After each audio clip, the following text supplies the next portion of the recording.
मेवात में जाकर अब वीज़ा लेके जाएंगे। हम नू में जाएंगे तो क्या हम वीज़ा लेके जाएंगे? एक तरफ तो लखनऊ वाले मुस्लिम कहते हैं कि मुस्कुराइए आप लखनऊ में हैं, वो योगी बाबा का उत्तर प्रदेश है, और ये कहते हैं बच के रहिए ये मेवात है, द्रोणाचार्य की धरती में। कल जब हिंदुओं के ऊपर, माताओं के ऊपर, बहनों के ऊपर पत्थरबाजी हो रही थी और उनके मुंह से एक ही आवाज़ निकल रही थी, योगी योगी जी हमें बचा लो। खट्टर सरकार सन्न बटा सन्नाटा, 0/0 है। और ऐसे सनातनी भगवाधारी वस्त्र वालों से बच के रहना जो मुंह में राम और बगल में छुरी लेके चलते हैं। अरे मोदी जी, एक सर्जिकल स्ट्राइक तुमने पाकिस्तान में करी है तो बिना जात और धर्म देखे एक सर्जिकल स्ट्राइक मेवात में भी करो छांट कर। और आपसे नहीं संभलता है अगर खट्टर जी तो वहाँ राष्ट्रपति शासन लगाओ। नू और मेवात में सर्जिकल स्ट्राइक मांगता है योगी मॉडल वाली। एक बार देश का प्रधानमंत्री योगी आदित्यनाथ बनने दो, जो जिस भाषा में जवाब चाहता है उसको उस भाषा में दिया जाएगा। नमस्कार, मैं हूं केशव मालान। मेवात में ब्रजमंडल यात्रा पर जो हमला हुआ, पथराव हुआ, लेकिन उसमें जो अब तक 5 लोगों की मौत की जो खबर है, लेकिन आखिर यह रोड पर आतंक क्यों? कानून व्यवस्था पर सवाल खड़े होते हैं, लेकिन उसके साथ ही उन लोगों पर भी सवाल खड़े होते हैं जो कहीं ना कहीं अपने आप को शांति दूत, शांति प्रिय कहते तो हैं, लेकिन रोड पर क्या करते हैं। आज हमारे साथ में ऐसे एक चश्मदीद हैं जो ब्रजमंडल यात्रा में खुद शामिल थे। उन्होंने क्या झेला और क्या देखा, आइए बात करते हैं। सर, क्या हुआ था आपके साथ में? एक क्रम से बताएंगे कैसे शुरुआत हुई थी और आपने क्या देखा था? जय श्री राम, जय हिंद पत्रकार महोदय, मैं दिल्ली का दीपक। हर हर महादेव, जय हिंदू राष्ट्र, सत श्री अकाल। और योगी बाबा की जय हो, योगी आदित्यनाथ जी की जय हो, और योगी आदित्यनाथ जी की जय हो। उसका कारण है, उत्तर प्रदेश वालों, आप बहुत खुशनसीब हो कि आपको एक ऐसा मुख्यमंत्री मिला है जो देव रूपी के साथ साथ दानवों का नाश करने के लिए भी पैदा हुआ है, और वो धर्म नहीं देखता किसी का। सबसे पहले मैं पत्रकार महोदय आपको एक वीडियो दिखाना चाहूँगा कि हम लोगों की जो यात्रा थी वो किस तरीके की यात्रा थी, और हम लोगों की यात्रा में ये शुरुआत के क्षण है। इस यात्रा में ना मुझे बजरंग दल से मतलब है, ना विश्व हिंदू परिषद से मतलब है, मगर मैं एक सनातनी हूँ तो अपने धर्म के लिए, सनातन धर्म के लिए जो भी यात्रा होगी मैं उसमें जाऊँगा। इसमें देखिए, ये केवल हम लोग गाड़ियों में जा रहे हैं। इस गाड़ियों में जो पोस्टर और बैनर लग रहे हैं, ये पोस्टर और बैनर हमने अपने हाथों से हटाए हैं हिंदुस्तान में। ये पोस्टर और बैनर जो है, इसमें जय श्री राम के नारे लग रहे हैं। क्या जय श्री राम के नारे लगने इस देश में गैर संवैधानिक है? क्या हम हिंदुस्तान के सनातन धर्म की धरती में, शिवाजी राव की धरती में, हम आपके चंद्रशेखर आज़ाद की धरती में, महात्मा गांधी की धरती में, हम क्या यहाँ पर मेवात में जाकर अब वीज़ा लेके जाएंगे? हम नू में जाएंगे तो क्या हम वीज़ा लेके जाएंगे? जो मेवात में घटना घटी है उसके लिए पूरा प्रशासन को मैं जिम्मेवार ठहराऊंगा। और ये पत्थरबाजी की शुरुआत हुई है वहाँ पे, जब हम लोग वहाँ पर देख रहे थे। इस वीडियो में आप देखेंगे तो इस तरीके से वहाँ पर हर गली मोहल्ले में पत्थरबाजी हो रही थी। देखिए, मैं आपको बताना चाहूँगा, महिलाएँ, बच्चे और बुजुर्ग पहले से ही तैयारी करके वहाँ पर बैठे थे। और सबसे मज़े की बात है, इस वीडियो में पुलिस मूक दर्शक थी, पुलिस के हाथ में हथियार थे, SHO साहब घायल है, और वहाँ के 2 पुलिसकर्मी भी शहीद हुए हैं। आप देख लीजिए, चाहे वो होमगार्ड के हो, चाहे वो हरियाणा पुलिस के हो, मुझे ये नहीं पता है। आम जनता भी 5 से 6 की तादाद में, आम जनता 5 से 6 की तादाद में वहाँ पर अनगिनत लोग होंगे। खेतों में जाकर देखो, लोगों के वाहन गए हैं, फूके गए हैं। हम लोग केवल वहाँ से निकल रहे थे। हम लोग कोई मस्जिद के बाहर हमने कोई ऐसे नारे नहीं लगाए, कोई डरने की बात नहीं है। इन्होंने 3 दिन पहले ही वहाँ पर सिलेंडर रख के वीडियो बना के वायरल करी है कि तुम आओ, हम सिलेंडर उड़ा के दिखाएंगे। और हिंदुस्तान में अगर कोई मेवात जा रहा हो तो कान खोल कर सुन लो, नू, मुझे को डराने वाली बात नहीं कर रहा। और मेवात की धरती में कदम रखने से पहले सोचना। एक तरफ तो लखनऊ वाले मुस्लिम कहते हैं कि मुस्कुराइए आप लखनऊ में हैं, वो योगी बाबा का उत्तर प्रदेश है, और ये कहते हैं बच के रहिए ये मेवात है। घबराइए आप, घबराइए बोल दीजिए या बच के रहिए। घबराने से दिक्कत नहीं है ना, पत्थर चलेगा तो बचना पड़ेगा ना भाई साहब आपको। पत्थर, अत्याधुनिक हथियार, राइफल, पिस्टल, और हिंदू सोए हुए हैं। केशव भाई, डूब के मरने वाली बात है सनातनियों के लिए। और कुछ लोगों से मैंने फ़ोन पे बात करी जो भगवा वस्त्र पहनकर कैमरे के आगे आकर बातें करते हैं। और ये आपके एक हमारे राजा गुज्जर भाई है सब सनातनी। मैं टी राजा सिंह की बात नहीं कर रहा, राजा भैया की। वो तो शेर का बच्चा है, वो तो पहले ही एक बहुत बड़ा मेवात संभाल रहा है, उसको हैदराबाद बोलते हैं। जितने भी सोशल मीडिया में ये ट्रेंडिंग में लोग आते हैं, ये कहाँ है भाई साहब? अब कहाँ है हमारे साधु संत महात्मा?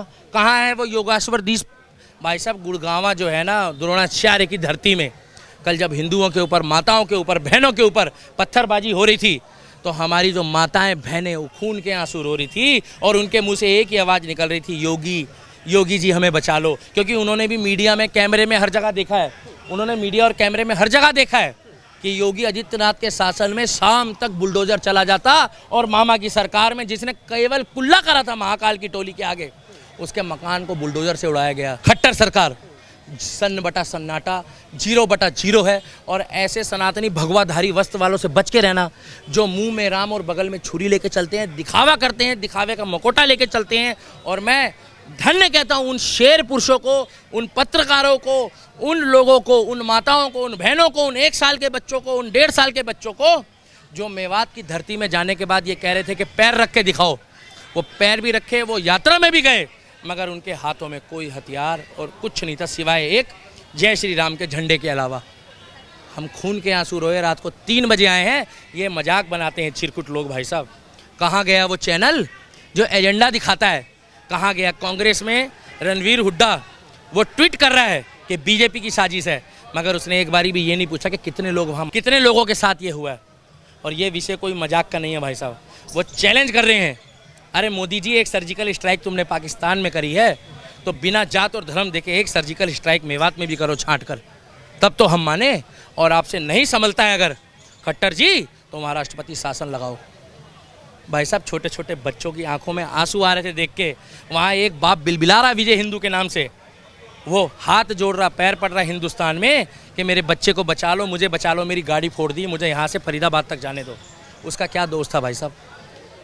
मगर हिंदू सिर्फ अपने काम धंधे पे। और मैं मुस्लिमों की एकता की दाद देता हूँ भाई साहब, चाहे वो गलत काम करते हैं, चाहे वो सही करते हो, चाहे वो कुछ भी करते हो। वहाँ 90% मुस्लिम एक थे, 10% हिंदू थे। वहाँ पर हिंदुओं की दुकानों के ऊपर वार करा है और टारगेट करके करा गया हिंदुओं के ऊपर। बाकायदा गाड़ियों के आगे एक मोटरसाइकिल रखी गई थी, उसमें 2 लोग लेटे हुए थे, ये लगे, और हिंदू इतना सीधा, वो उतर के गाड़ी वाले को उठाने जा रहा है। डंपर लगाए गए हैं, सोशल मीडिया में वीडियोस वायरल, डंपर लगाए गए गाड़ियों के आगे। और कुछ लोग मेवात का नाम सुन के नहीं गए, मगर हम शेर के बच्चे थे, हम शेर के बच्चे हैं और हम शेर के बच्चे रहेंगे। हमने पैर नहीं रखा। हमने वहाँ से अपनी शोभा यात्रा निकाली थी महाकाल की जय श्री राम के नारे के साथ, हर हर महादेव के नारे के साथ, और हम वहाँ से बच के नहीं आए हैं। वहाँ हमारा घर नहीं था, अपनी गली में तो भाई साहब शेर, कुत्ते भी शेर होते हैं। तो वो क्या सोच रहे हैं? और अगर मैं कोई चैलेंज वाली बात नहीं कर रहा हूँ, तुम्हारे बस की हो तो उत्तर प्रदेश में करके दिखाओ ना, तुम्हारे बस की हो तो एक बार दिल्ली में हमारे यहाँ आके देखो, हम तुम्हें बताएंगे शेर कौन होता है। अपने इलाके में तो भाई साहब कुत्ता भी शेर होता है, इन्होंने जो करा है। और अब की बारी प्रशासन से अब भी परमिशन ली थी, अगली बार भी परमिशन लेंगे, शोभा यात्रा को सफल करेंगे, सफल तरीके से जाएंगे, सफल तरीके से आएंगे, मगर जो जिस भाषा में जवाब चाहता है उसको उस भाषा से देंगे जवाब। और अब की बार तैयारी से जाएंगे भाई साहब। हिंदुओं का गुनाह क्या था? हिंदू होना, सनातनी होना एक बहुत बड़ा गुनाह है हिंदुस्तान में। आप जाकर देख लीजिए कि एक व्यक्ति का ये नाम बार बार ले रहे हैं। मैं चौड़े होकर कह रहा हूँ, अगर वो बेगुनाह होता तो मैं उसका नाम नहीं लेता, उसका नाम है मोनू माने। अगर वो गुनहगार होता तो मैं उसका नाम नहीं लेता, उसका नाम है मोनू मानेसर। क्या मोनू मानेसर ने पश्चिम बंगाल में करा है कुछ? क्या मोनू मानेसर ने 1990 में कश्मीर में कुछ करा है? क्या 1947 में जब भारत पाकिस्तान अलग हुआ तब मोनू मानेसर पैदा हुआ था? क्या जो अब मणिपुर में हुआ है, क्या वहाँ मोनू मानेसर का कोई काम था? चाहे वहाँ सरकार किसी की भी हो। छत्तीसगढ़ में जो हुआ है वहाँ मोनू मानेसर था। बिहार में एक महिला के स्तन गए, हमारी माता के बहन के, जो हिंदुस्तानी थी, क्या वहाँ मोनू मानेसर था? दिल्ली के नागलोई में जो मुहर्रम वाले दिन दंगे हुए, क्या वहाँ मोनू मानेसर था? कहाँ तक मोनू मानेसर का नाम लोगे? जब राजस्थान की सरकार किसके अंडर आती है? किसके अंडर आती है? अशोक गहलोत कौन सी पार्टी का है? कांग्रेस ने जब क्लीन चिट खुद दे दी है कि वो अभी उनके खिलाफ कोई तथ्य नहीं पाए गए, तो आप उनको गुनहगार कैसे? और भाई साहब, ये 2 गुटों का झगड़ा नहीं था, ये 2 गुटों का झगड़ा नहीं था, ये 2 गुटों का झगड़ा नहीं था, ये एक तरफा पथराव था, ये एक तरफा कार्रवाई थी। उनके पास अत्यधिक हथियार थे, उनके पास हर एक ऐसी चीज़ थी जो हमारे हाथों में आने से पहले कुछ जयचंद, कुछ विभीषण और कुछ हमारे साथ के लोग ही शायद हमारे को फंसा देते। उनके घर में पूरी तैयारी से थे। जिस तरीके से 2020 में दिल्ली में दंगे किए गए, उस तरीके से ये पहले से तैयारी में थे कि ये आके दिखाएं। और इन्होंने महिलाओं को और बच्चों की आड़ में हमारे ऊपर हमला किया भाई साहब। हाँ, अब हमारे को मेवात की धरती में जाने से पहले 1 लाख बार सोचना पड़ेगा। और हम जब भी जाएंगे, शोभा यात्रा को सफल करेंगे, तो जो जिस भाषा में जवाब चाहता है उस भाषा में दिया जाएगा। और हरियाणा सरकार, Uttar Pradesh law and order मांगती है, नहीं तो दूसरा नू फाइल और मेवात फाइल बनने में देर नहीं लगेगी। हम लोग जिस टाइम पे एंटर हुए थे ना, उसके चंद मिनटों बाद ये घटना हुई है। भाई साहब एक बार ये ना विजुअल्स आप दिखाइएगा और ये देखिए ये व्यक्ति क्या कह रहा है। वहाँ पे बहुत ज्यादा बुरा हाल हो रखा है। मैं दिल्ली से आ रहा हूँ, मैंने जाना अपना अलवर की साइड है, मेरे सामने से पत्थर निकलते हुए जा रहे हैं, जो भी उस साइड जा रहे हैं मेरे को रास्ता नहीं पता, जलालपुर को नहीं पता कौन सी जगह है ये, मगर मोमडन्स हिंदूज का बहुत ज्यादा क्लेश चल रहा है, बहुत ज्यादा लड़ाई हो रही है वहाँ पे। रोक रोक के देख रहे हैं, एक दो गाड़ियाँ पलट रखी हैं और 2 जगह पे हो रहा है, प्रॉपर 2 जगह पे हो रहा है। अब आप एक बात बताइए, ये मोटरसाइकिल से बंदा जा रहा था, ये नौकरी करता है, तो क्या इसके बैग में पत्थर होंगे? ये इतना डरा हुआ था वहाँ से आने के बाद, कह रहा था भाई साहब मेरी गाड़ी का नंबर भी मत लेना, मैं भी सनातनी हूँ, हिंदू हूँ, मेरा विजुअल ले लो। मैंने कहा क्या हुआ? कह रहा भाई साहब चारों तरफ पत्थर ही पत्थर चल रहे थे। और मैंने कहा चला किसके ऊपर रहे थे? कह रहे थे सनातनियों के ऊपर जो जय श्री राम बोल रहे हैं। मैंने कहा क्या हुआ? कह रही माता और बहनों की माताओं की साड़ियाँ उतर रही है और नरेंद्र मोदी जी कह रहे हैं वो हाथ में मिट्टी लेके सेल्फी डालो। अब नहीं होगा बर्दाश्त भाई साहब। हमें बीजेपी सरकार से मतलब नहीं, हमें उस व्यक्ति से मतलब है जो योगी जी की तरह काम करेगा। मेरे लिए टी राजा सिंह जैसा बंदा, योगी जैसा बंदा का निर्दलीय भी खड़ा होगा, और चाहे वो हिंदू की बहन बेटी की इज्जत हो, चाहे मुसलमान की हो, चाहे सिख की हो, चाहे ईसाई की हो, इज्जत की रक्षा करे। मगर नू और मेवात में सर्जिकल स्ट्राइक मांगता है योगी मॉडल वाली, वहाँ बुलडोजर चाहिए। और अगर हरियाणा सरकार इनसे नहीं चलती है तो वहाँ राष्ट्रपति शासन लगाओ, केंद्र शासित लाओ। मगर जिस तरीके से वहाँ पर ये कांड किया गया भाई साहब, ये बर्दाश्त नहीं होगा। खेतों में माताएं बहनों की साड़ी उतर रही, वो भाग रही थी भाई साहब, छोटे छोटे बच्चे गोदों में लेके जा रहे थे। अगर कुछ मीडिया वाले लोग, एक व्यक्ति ने वहाँ पर, मैं अभी उनका नाम नहीं खुल के ले रहा हूँ, वैसे वो पूरे में वायरल है, एक व्यक्ति ने वहाँ ट्वीट कर करके मुख्यमंत्री, वहाँ का लॉ एंड ऑर्डर को, कुछ लोगों की जानें बचवा दी भाई साहब, उसने सोशल मीडिया का जमाया। उसके बाद वहाँ पर नेट भी बंद कर दिया गया। रात को 3 बजे हम घर आए हैं, कुछ पत्रकारों के मुझे फ़ोन आ रहे, दीपक भाई हमें यहाँ से उठा लो, हमारी आत्मा रो रही है, इनके लिए मजाक है ये, और चिंता ना करो समय सबका आता है भाई साहब। जो पाकिस्तान चौड़ा होता था 3 युद्ध हारने के बाद, आज उस पाकिस्तान की यह हालत है कि आटा और पानी को तरस रहा है, जिसने हमारे सनातनियों पे जुल्म ढाया। इनको हमारी हाय भी लगेगी, बद्दुआ भी लगेगी, और इनको एक बार देश का प्रधानमंत्री योगी आदित्यनाथ बनने दो, एक बार। जो जिस भाषा में जवाब चाहता है उसको उस भाषा में दिया जाएगा। और कुछ दिनों, कुछ महीनों और कुछ सालों की बात है, नू और मेवात में सनातन का झंडा और परचम बहुत जल्द लहराएगा। अगर वहाँ पर योगी आदित्यनाथ होते तो हालात क्या हो? वहाँ योगी आदित्यनाथ होते तो अब तक वहाँ पर घटना स्थल पर जवाबी कार्रवाई में 30 से 40 उपग्रही जो उपद्रवी होते हैं वो गए जवाबी कार्रवाई में, क्योंकि पुलिस के ऊपर फायर हुआ है भाई, शहीद हुए हैं। जिनके घर के शहीद हुए, ना वो हिंदू थे, ना वो मुसलमान थे, ना वो सिख थे, ना वो ईसाई थे, वो तो पुलिस वाले गए। अरे जिन्होंने पुलिस वालों को है, उनके लिए हम और आप क्या थे पत्रकार महोदय? जिन्होंने एसएचओ दिया, एसएचओ बहुत पावरफुल मैन होता है। इन लोगों ने पता क्या बोला है? देखा तुम भागे हो वहाँ से, सोशल मीडिया में ये चीज़ें वायरल कर रहे हैं ये।